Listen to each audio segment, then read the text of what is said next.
সরকার চালায় মা বোনেরা। বিজেপির এত বড় সাহস, বলে কিনা 3 মাস বাদে লক্ষ্মীর ভাণ্ডার প্রকল্পে মিলবে ডবল সুবিধা। নতুন ঘোষণা করলেন মুখ্যমন্ত্রী মমতা বন্দ্যোপাধ্যায়। মুখ্যমন্ত্রী মমতা বন্দ্যোপাধ্যায়ের তরফে চালু করা অন্যতম গুরুত্বপূর্ণ একটি প্রকল্প হলো লক্ষ্মীর ভাণ্ডার প্রকল্প।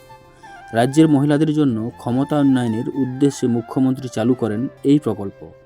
এই প্রকল্পে বর্তমান সুবিধার পরিমাণ বেড়েছে। চলতি বছর লোকসভা ভোটের আগে মুখ্যমন্ত্রী ঘোষণা করেন যে লক্ষ্মীর ভাণ্ডার প্রকল্পে প্রত্যেক আবেদনকারী দ্বিগুণ করে টাকা পাবেন। তো চলো দেখে নেওয়া যাক। লক্ষ্মী ভাণ্ডার যখন শুরু হয় প্রথমে অর্থাৎ আগে 500 টাকা করে দেওয়া হতো। বর্তমানে সেই 500 টাকা বাড়িয়ে 1000 টাকার আর্থিক সাহায্য করা হয়েছে। আর যারা 1000 টাকা করে পেতেন তাদেরকে 1200 টাকার আর্থিক সাহায্য দেওয়া হচ্ছে। কিন্তু কিছুদিন আগে মাননীয় মুখ্যমন্ত্রী আবার একবার ঘোষণা করেছেন খুব শীঘ্রই লক্ষ্মীর ভাণ্ডার প্রকল্পের সুযোগ সুবিধা আবারও বাড়তে চলেছে। শুধু তাই নয়, এই প্রকল্পের জন্য যারা আবেদন জমা করেছেন তাদের জন্য নেওয়া হবে এক গুরুত্বপূর্ণ পদক্ষেপ। মাননীয় মুখ্যমন্ত্রী আবারও বলেছেন যে এরপর থেকে আর কেউ এই প্রকল্পের সুবিধা থেকে বঞ্চিত হবে না। আবার কি ঘোষণা করেছেন মাননীয় মুখ্যমন্ত্রী, আসুন সেই বিষয়ে বিস্তারিত জেনে নেওয়া যাক। তো বন্ধুরা, আর যাই হোক, পশ্চিমবঙ্গ সরকার জনকল্যাণ স্বার্থে বর্তমানে বেশ কিছু প্রকল্প চালু করেছে, যার মধ্যে অন্যতম আর উল্লেখযোগ্য হলো লক্ষ্মীর ভাণ্ডার। বিশেষ করে মেয়েদের জন্য পশ্চিমবঙ্গ সরকার কন্যাশ্রী, রূপশ্রী, লক্ষ্মীর ভাণ্ডারের মতো বহু রকমের প্রকল্প আরম্ভ করেছেন।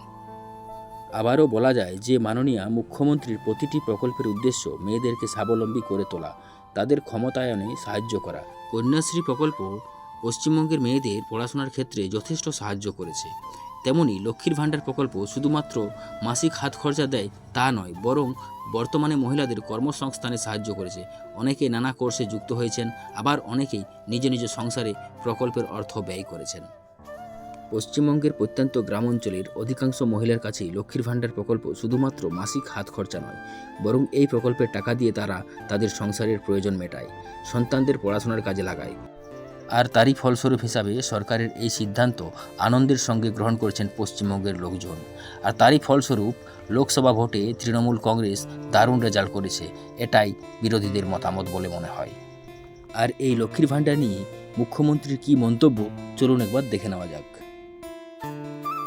21শে জুলাইয়ের বিরাট সভামঞ্চে দাঁড়িয়ে সেই লক্ষ্মীর ভাণ্ডার নিয়ে মাননীয় মুখ্যমন্ত্রী যে কথাগুলো বলেছিলেন তা তো অবশ্যই আশা করা যায়।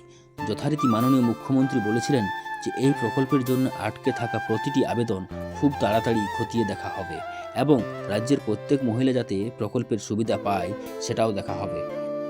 শুধু তাই নয়, আগামী দিনে এই প্রকল্পের সুবিধা আরও বাড়ানো হবে বলে জানা যায়। প্রকল্পের আর্থিক পরিমাণ আবারও বাড়ানো হবে, সেটা সময় সাপেক্ষের ব্যাপার। যদিও সরকারের তরফে এই প্রকল্পের জন্য আবারও নতুন পদক্ষেপ নেওয়া হতে পারে তাই শোনা যায়। আর সেই আশাতেই অপেক্ষায় রয়েছেন পশ্চিমবঙ্গবাসী। প্রসঙ্গত, দিন দিন বাড়ছে লক্ষ্মীর ভাণ্ডার প্রকল্পের আবেদনকারীর সংখ্যা। আগামী দিনে এই যে গ্রাফটা কতটা ঊর্ধ্বমুখী হবে তা এখন থেকে ধারণা করা যায়। আর মুখ্যমন্ত্রীর এই ঘোষণার পরে প্রত্যেক মহিলা নিশ্চিত যে সরকার তাদের সুযোগ সুবিধা পাওয়ার দিকে অবশ্যই নজর দেবে। তো বন্ধুরা, আজ এই পর্যন্তই। পরবর্তী ভিডিও পাওয়ার জন্য অবশ্যই চ্যানেলটা সাবস্ক্রাইব করে রাখো। ধন্যবাদ।